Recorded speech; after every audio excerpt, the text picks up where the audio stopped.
isso que tá Que é a transformação do indivíduo. E é isso que eu desafio o É pessoal, isso? a transformação do indivíduo. As pessoas não querem se transformar. Isso aqui eu aprendi até nem foi só com a Bíblia, não, foi com a cultura hindu.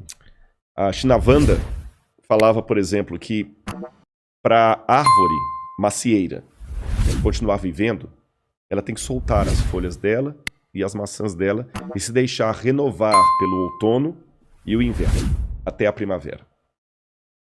E ele fala, o ser humano é a única árvore que no outono não quer soltar as folhas. É a metáfora para que não soltar as folhas seria o quê? Não se despide... Não se despir de preconceitos, de mudança de vida. O máximo que a gente quer é ser melhor cidadão, melhor pai, melhor filho, melhor aluno. Mas a Bíblia fala que eu não preciso ser melhor cidadão, eu preciso ser nova criatura. A proposta bíblica é mais radical, é rasgar o Rodrigo. Por isso que Jesus falou uma vez com Nicodemos, falta uma coisa para você, Nicodemos, você tem que nascer da água e do Espírito. Como nascer da água? Eu vou voltar para a barriga da minha mãe e nascer de novo? Jesus, Nicodemos, aí que tá, meu filho. Jesus também é um cara bem-humorado, eu falei isso com você. Então, a gente estava conversando sobre Ele isso. falou, olha, se eu tô falando das coisas da terra, você não tá entendendo, como é que você quer que eu te fale do céu? Aí ele usava metáfora, parábola, exagero. E Jesus, olha, Jesus jogou direto. Mas são as ferramentas que a gente usa para fazer piada. Exatamente. Né? Só que não parecem piadas porque ressoavam na época, né? Não é? O que eu vou falar aqui vai surpreender muito. Tá. Jesus não era um comediante. Mas ele usava a mesma ferramenta dos comediantes para atrair a atenção das pessoas. E ele desafiava. Jesus despia você só com o olhar e com as palavras dele. Você falou uma coisa muito interessante fora do ar para mim, eu achei interessante que eu te fiz uma pergunta. Falei assim, olha, lá na hora da live você vai me entrevistar, né, do podcast, mas aqui eu quero te fazer uma pergunta. Você tava me entrevistando. E eu perguntei assim, cara, como é que é fazer humor hoje? Porque o mimimi tá tão grande que se você escrever na internet assim...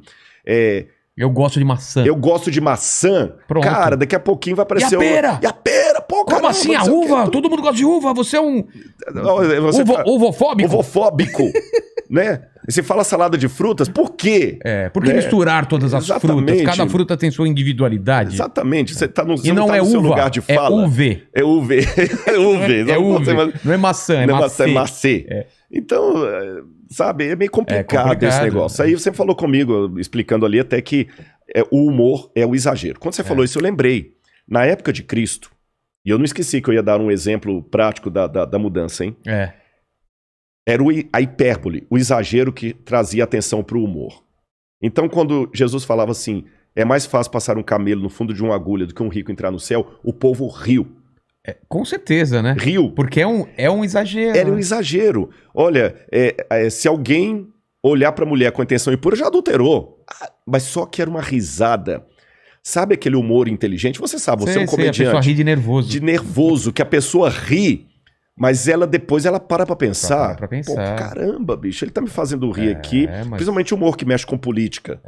O cara, ele lança o geral ali. O humor é a forma mais fácil de você entrar na cabeça das pessoas, é direto. Principalmente, Vilela, se for um humor de ironia. A ironia é uma estratégia de linguagem que os medíocres intelectuais não entendem. E os hipócritas também não. Quem é medíocre intelectualmente, quem é hipócrita não entende a ironia. Ele não percebe a ironia. É comigo? Aí Jesus contava uma parábola e ele jogava papo reto no povo.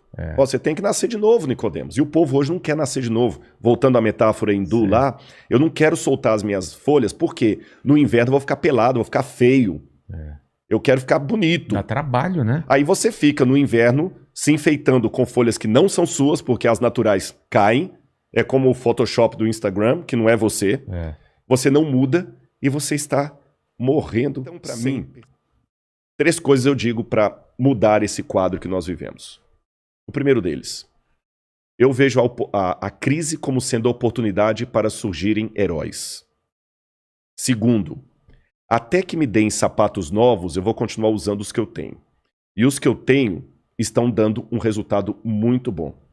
Porque eu já trabalhei em penitenciária. Eu já trabalhei em penitenciária, não trabalhando, desculpa, eu não expressei bem. Como pastor da igreja, eu já fui à penitenciária fazer trabalho com os presos, é isso que eu quis dizer. E por pelo menos 2 ou 3 vezes, eu lembro que a facilidade que a gente tinha com os juízes de autorizar a nossa entrada numa prisão era absurda.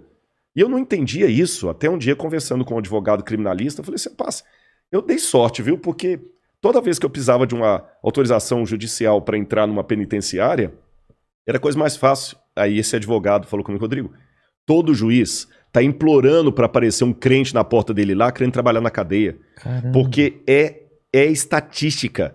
Quando começa a aparecer Bíblia na cadeia, cria imediatamente uma ala dos crentes.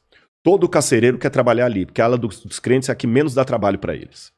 E muitos ali saem recuperados, muitos voltam para a criminalidade. Não é fácil trabalhar com detentos, porque muitos voltam para a criminalidade, mas um percentual maior do que qualquer outra ação social causa um número maior de ex-bandidos.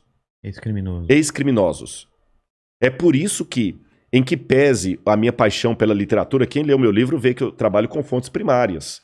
Se eu estou falando de Nietzsche, eu cito Nietzsche. Tá. E procuro alguma coisa, até ver assim, se eu não conseguir ler o alemão puro, pelo menos o mais próximo da tradução para entender.